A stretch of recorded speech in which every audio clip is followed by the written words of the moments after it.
conteúdo. Vamos falar, então, um pouco sobre ética a Nicômaco.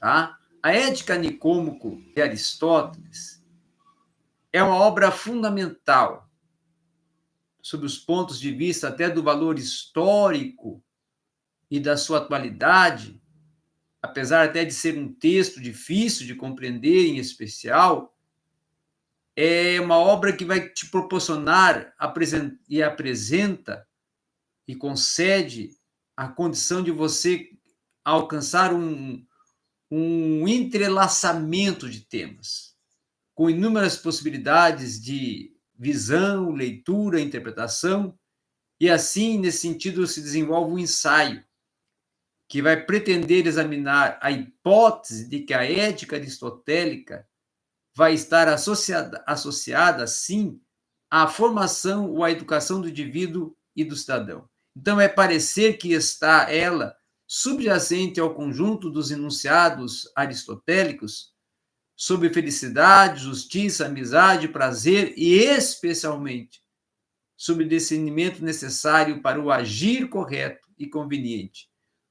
E aí vai propor uma ideia de função pedagógica que está inerente ao âmbito do desenvolvimento da moral, aonde vai ser óbvio que Aristóteles venha propor, de um modo até explícito, a relação entre ética e pedagogia.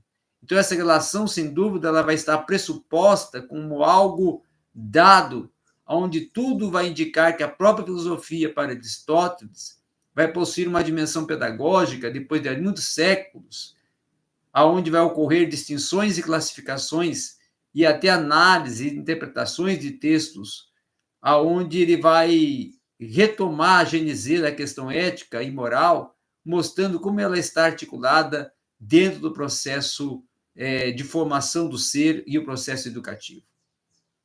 Então, é em vista disso que esse ensaio da ética a Nicômaco tem por objetivo analisar e comentar o texto aristotélico a partir de uma proposta, de uma interpretação, aonde vai desenvolver essa condição de ética e de política a partir da visão de Aristóteles. Então, dentro dessa visão, Aristóteles vai dizer que o ser ético e o ser político torna-se acessível para se efetizar uma proposta pedagógica. E aprende-se o saber ético a partir da prática moral, segundo Aristóteles. E é nessa perspectiva que, para ele, é necessário explicitar um outro pressuposto também, que é a relação de uma distinção platônica entre as ideias ou as formas, e trabalhar modelos de virtudes, de justiça, de coragem e de temperança. Então, toda ação para Aristóteles, ela vai ter um objetivo determinado de fim ou bem, e a felicidade do ser humano se torna o bem supremo. Então, em Aristóteles, o bem supremo é único e vai consistir na felicidade, numa eudaimonia, na atividade própria da vida contemplativa, onde existem diferentes graus de bem.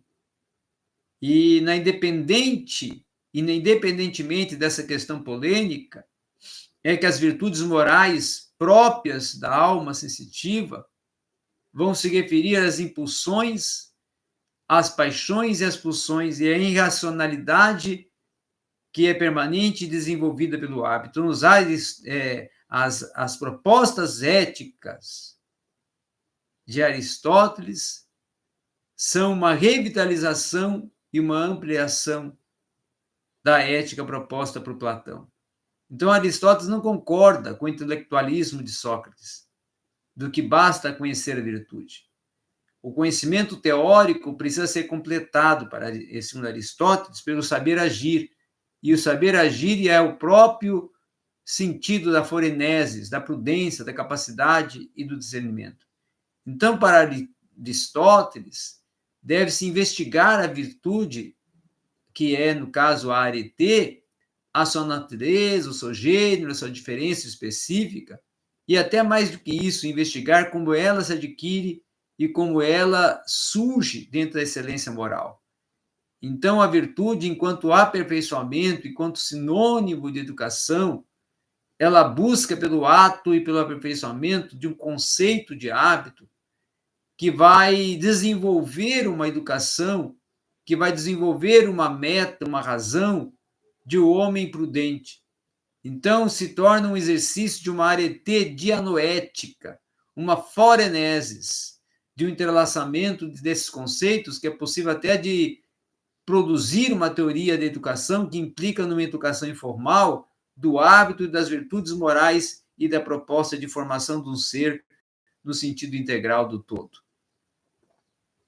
Então, é a partir disso que Aristóteles também, ele trabalha, claro, a distinção entre fazer agir, entre o produzir algo e o agir ético, que implica como deve-se saber deliberar.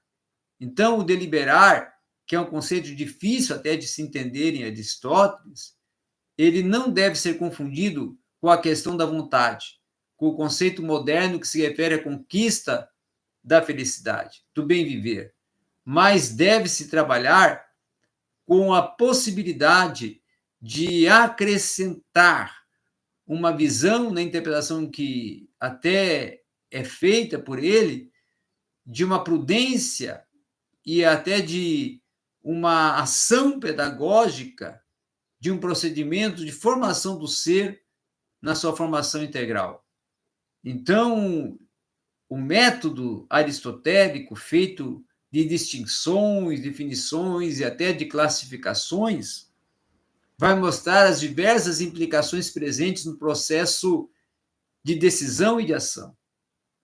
E é neles que vai se oferecer uma nítida caracterização entre a felicidade e o prazer, a virtude e o vício, a pedagogia, então, no sentido contemporâneo. Então, para Aristóteles, a virtude da moral vai dizer respeito justamente a prazeres e dores.